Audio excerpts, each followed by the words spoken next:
Happy New Year! Have you heard that already? Anyway, Happy New Year. How you doing? How's everything with you? You're doing well. Thank you, thank you, thank you. Good to know that you're doing so well. Yes, I'm so glad. See, low key though, let's just have a conversation. You know what I mean? Let's just have a conversation. Towards the end of 2020, yeah, there's so much of momentum. What should I be doing? All the motivational speakers in this world, they are just trying to relax their content. I am not here to motivate you. I don't classify myself as a motivational speaker. I classify myself as one of your community members trying to hold our hands so that we can grow. That saying that says that we grow together when we hold ourselves. It's really real because there's sometimes you're not in the mood. And talking about that, one of the things that have really haunted people in 2025 is this thing called mood swing. You know how this thing called mood swing can dampen your emotions? Just say, I'm not in the mood. I don't want to laugh. I'm not, leave me alone. I want to be alone. That mood swing can steal your productivity. The time you would have, to bond and mingle with people, you just get into this mood swing factor, and then you lose that on conversations, you lose that on relationship. Mood swing is a killer.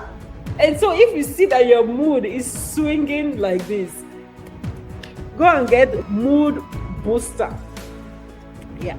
What is mood booster? Come on, you should know. I always tell people that everybody should know what would boost their mood. Some can just be talking on the phone. Some can be watching a comedy. Some can be listening to your favorite pastor. Or some can be listening to your favorite song. Get a mood booster. That mood booster would help you remain alive, because one of the things that made people not to achieve their goals in 2025 was they started so well, and then at the middle they went like this and they remained flat. It's not because they lack the potential. No. It's not because they lack the skill. No, it is not because they lack the ability. You know how people have desire to do things, but they're not able to do it because they're not thinking, they are not enabled. That is not the problem. They started so well, but they yielded their mood. Okay, so enough of the mood swing. Let's keep going. What are we here for today? We're here to talk, to have conversation, how we can start again stronger. Think about it this way. You know how you reset the button, how you hit the reset button? This is about a time where you need to think about resetting your button. Reset it, like reset your button. Think about, yes, 2025 was good. Do not wait till January 1st before you hit that reset button. Like Apostle Paul rightly said, forgetting the things that are what past, pressing on towards the things that are before. And then he said something that he always liked to press towards the mark of the high calling. Yeah, before 2026, what is your mark? Have you set your mark this year? Or you just want to rewind or reload? I don't have that time. Rewind, start again. Really? But you grew, right? There were some things that were not really vibing for you anymore. What is your goal in 2026? Do not wait till 2026. In fact, you should have finalized it, like how company used to do their budget. They finalize the budget before the beginning of the year. And so now it's like a still gist talking about your 2026, but you know what? It doesn't really matter. We keep talking, we keep having conversations, and we keep learning, and we keep growing. But how then can we refocus in 2026? Did you try out something and it did not work, and you think that is the end of your life? Or did you try to rebuild yourself in another direction, in another dimension, and it did not work, and you think you cannot start again? Or were you thinking of trying out something new, but there was no zeal, there was no resources, and you just push it to the side? This is a golden opportunity. But whatever it was in 2025, let it be God. But whatever it is, let it what be gone. Let bygone be what bygone. This is a new template. This is a new start for you. This is another opportunity. Take advantage of your moment and let what start again. There is a song that I really love. Let's begin again. You know how you just want to restart again? Yes. Yeah, but you want to say, oh, but yo, I started a project, but are you telling me to just throw it away? No, don't throw it away. Reset your goal, reset your numbers, right? I have a sales background. I love to use that sales strategy in everything I do. It just helps. It just have a way of keeping you on focus. What are your new numbers for 2026? What are your new numbers for January? What are your new numbers for February? You see what these numbers will do to you. It psychs your psychology to tell you, know what? Don't settle. Keep what going. There is more that can happen to you. There is more that can be. Why not keep going? And that's one of the benefits of having a number-centered approach. It is not like it's a pressure kind of thing, but there is motivation, there is strength in numbers. Okay, let's keep going. As we talk about it today, we're looking at, should I say, 7 habits of how you can hit the ground running. 7 habits, how you can stay focused through all the 4 quarters of 2026. Yes, I like to break it down in 4 quarters because when you see it in that piecemeal size, you are able to be like, okay, yeah, let's keep going. So, yes, see it in that piecemeal size, the 7 habits through the 4 quarters of 2026. What is the first one I would like to share? If you don't look back to see where you're coming from and to see where you are now, and you see where you are going to, you would repeat the same mistakes, you will repeat the same errors, you will get the same results. So the first habit that you're going to do right now is to look at your 2025. Yes, look at your 2025 and see, evaluate your 2025. You know how we just do that for a spiritual life? Oh Lord, I want to grow deeper with you. Yes, which is good. God loves to use smart people. God loves to use dedicated people. God loves to use faithful people. And that's why this is, look at it. Let's look at this Bible story. He gave some, how many talents? 5 talents. He gave another one 2 talents. He gave another one 1 talent. Before he added the double, what did he do? He asked them, this one that I have given to you, what did you use it for? These talents that God has given to you in 2025. Yes, you are doing Happy New Year. Here, write your New Year goals. You have written it. Hey, just like that. You just want to write your New Year goals and be moving on. Is that how life is? What did you do in 2025? Look at it. Well. In fact, it is not whether you did poorly. We're not looking at whether you did poorly. We're not looking at whether you did well. You know, we're not measuring goals now. What did you do in 2025? The 5 talents that the Lord gave you, the intelligence, the smartness, the smiles, every good thing that God has blessed you with.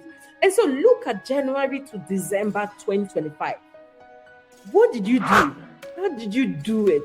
And what did you not do well? Evaluate your 2025. Don't rush with setting goals for 2026, right? Even if you're set, you've written out your goals for 2026, I congratulate you. Here's my clap for you. I'm giving you your virtual flowers. That is beautiful. But before you open it and move further and start analyzing it, close it up, look at 2025. Did you make mistakes? That's okay. Yes, I love those mistakes. I tell people, if you have not quarreled, then there is no relationship there. Relationship that have not quarreled, not like verbal abuse, quarrel, but we want to think, why is there any relationship here? We are all good together. That love is questionable, okay? And so you fell in 2026. You did not meet up to standard. You were feeling sad. That's okay. Why did that happen in 2025? Why did you fall? Why are you having this feeling that 2025 wasn't a good year? Where did you miss it? Do you understand? So don't just sweep people under the carpet. Don't just sweep things under the carpet. Don't just part ways with people. What happened, right? Retrospect your actions, retrospect your thoughts, retrospect your conclusion about people and things. Have some moment of retrospection, and then don't see through the lens of people. That's one thing people always do wrongly. See through your lens. Remember, you are competing with nobody. You are not competing with anybody. You are competing with yourself and your goals and your desires. And so focus on your own competition. Your goals is your competitor. Your desires are your competitor. That keeps you in check and you keep going. So where did you miss it? And if you can recall, if you can recall a couple of them, that's beautiful. But if you can recall only one, let's milk that one. Why did you think you are the one that is wrong? And what is that character? What is that singular behavior? Or what are those words that triggered you, that make you feel that you are the one that is wrong?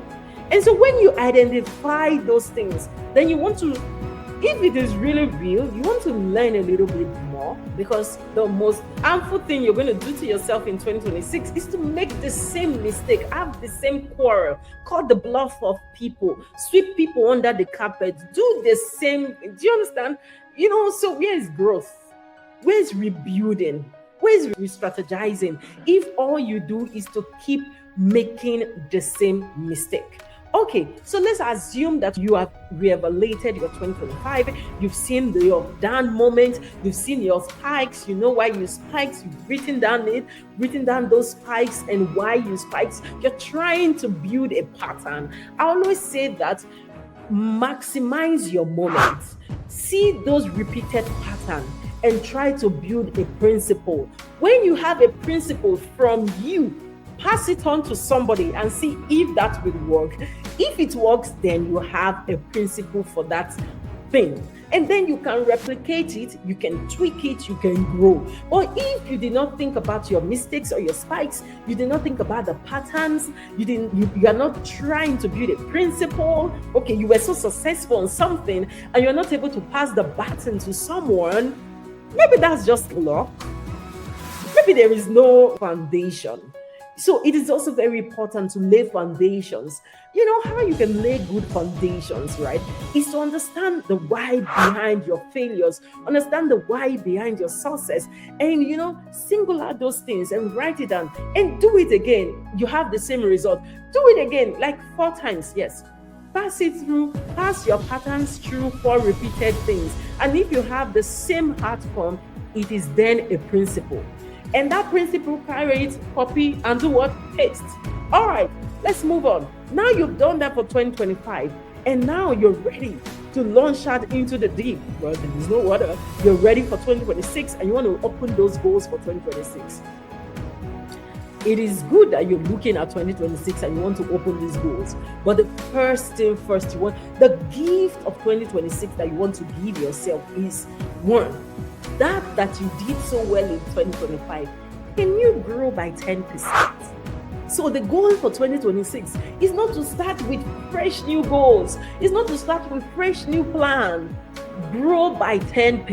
10% is the minimum, like just 10%, double digits. Checking out, that is some hard work there, though. But you know, like I said in my last live video, we're talking about strategies, how you can move from 2025 to 2026. One thing I said was that remember the river that flowed from Eden. There was no new river. It is that same river that flowed from Eden that is what branching out. And so if you're doing something so well, and we also talked about the principle of 5 Alive. We talked about how they made orange juice. Oh, wow, this is delicious. It tastes so yummy. Good job. They made apple juice. Oh, wow, this is so nice. Oh, my goodness. They made grape juice. They were like, oh, my God, this is the best. After that, I was like, wait, I already have 3. Let me add lime and add something else, and let me make 5 Alive. And so they were successful at 3 different types of juices, and they decided to make 5 Alive, and it's so beautiful, wonderful cocktail now, right?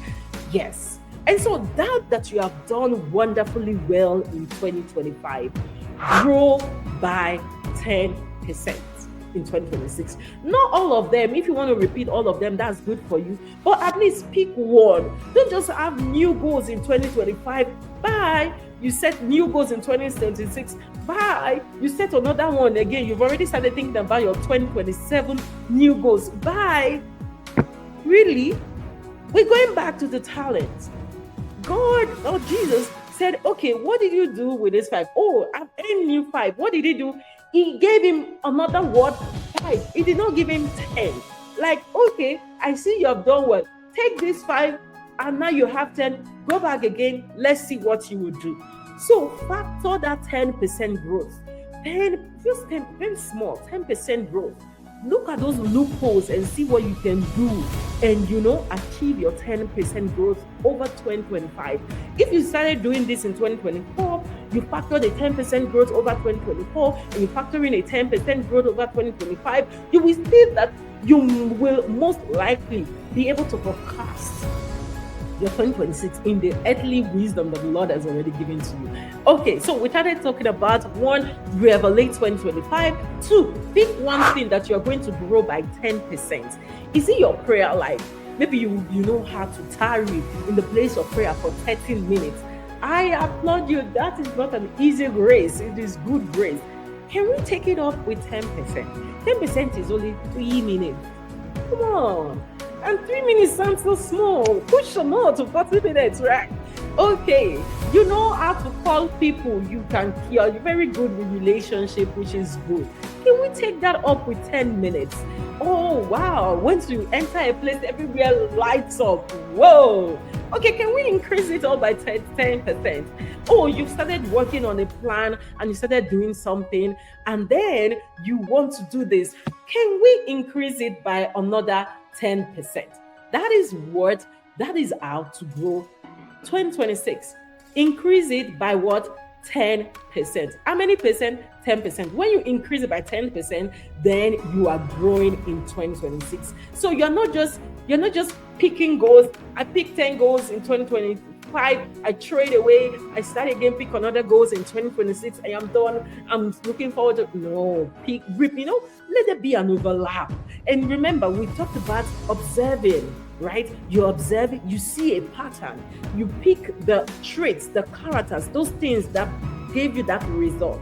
You see your result and then you extract it. When you extract it, the next thing to do is to watch out for patterns. And now you've identified the pattern, build a principle out of those patterns. When you build a principle out of those patterns, then you have what to feed to the nations. You cannot feed what you have not tried. You cannot feed what you have not failed, rebuilded yourself, and you have an amazing result. You can feed it to the public. And that is the golden rule for 10% growth over 2025. Okay, now we're done with that. Strategy number 3 is to set goals for 2026. Yes, don't show up. Are you a mother? Are you a father? Are you an uncle? When last did you talk to your niece or your brother? Hey, close my eyes. Oh my God. But anyway, these are common, very simple things. When last did you speak to your childhood friends? Those little things. Don't go and bring goals that will quench you and you will not be depressed that, look at this year, night has ended. I did not. No. Set small goals. Why are those small goals important? They are your motivators. And so, birth strategy, identify your motivators in 2026. Identify your motivators, right? If you don't know what motivates you, you can use these remaining 3 days to try them out, right? Identify your motivators. And when I talk about identifying your motivators in 2026, do not allow anything to touch your joy. Your JOY is your lifeline. Yes, so do you know what lifeline is? Somebody you can call when you are in trouble and they bail you out. JOY is your lifeline. Don't allow anything to touch your joy. And so your joy is your basic standard motivator. But what are then your other motivators? In the place of prayer, what is your motivator? In the place of your career, what is your motivator? In your own self, like you are human being now. You cannot just give. What about you? What is your own personal motivator? So identify your motivator. In the next 3 days, be clear on what motivates you, what keeps you going. What are those? I used to call it honey. If you know me, I call it honey. What are your honey moments? You lick this honey like this, and you're like, oh my God, this is powering me. Yes. Identify your motivators. And when you are done with identifying your motivators, remember, motivators is not a guarantee that everything will go well. Motivator is just like a boost. And so beyond that, don't settle for that, but that's, you can start with that though. But beyond that, identify your motivators and then build from there. Why is it important to identify your motivators? Because when you are in crisis, you are not really thinking. When you are really low, when your mood comes down, those motivators are the things that can help you to, come back. Where are you running to? Those are what motivators helps you to do. And so identify your motivators, hold them fast. Like seriously, hold fast your motivators. Yes. What else? We've talked about number 4, then we're going to number 5. Number 5,